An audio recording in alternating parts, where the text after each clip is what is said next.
guys! Devi update! Dina Wong spotted watching sa game nila Ivy kahapon. Makikita natin sa picture na busy ang ating boses sa kanyang katawagan. Habang pababa ang ating boss D, may isang fans na gustong magpa-picture sa kanya. Kaya lang, busy pa nga ang ating boss D o may tinuturo pa nga ito. Akala namin kahapon wala ang ating boss D kasi hindi siya masyadong pinakita sa camera. Pero andun pala ang ating boss D at yan nga habang pababa siya, ayan yung girl na nakasombrero gusto magpa-picture kay boss D.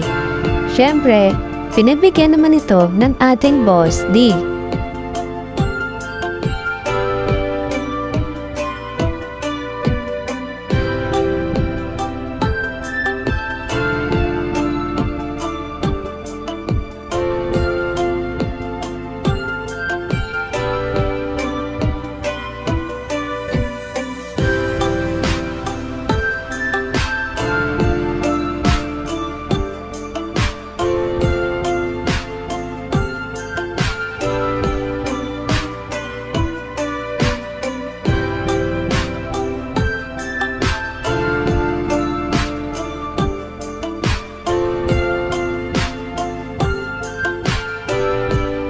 Lucky charm talaga ni Ibiang ang ating boss D kasi nanalo ang mga ito.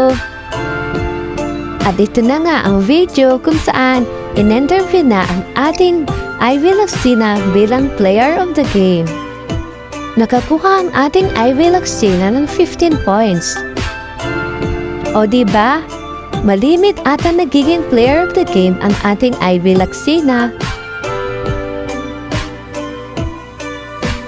At yan nga, maya-maya lang habang ini-interview ang Ivy Lacsina, ito naman si Danny Ravena at Camille Cal na nasa likod niya. Panay kaway-kaway. Masaya sila para kay Ibiang.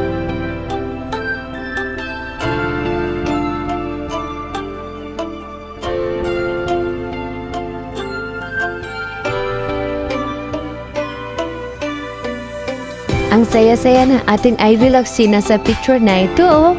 Gandang-ganda naman niya.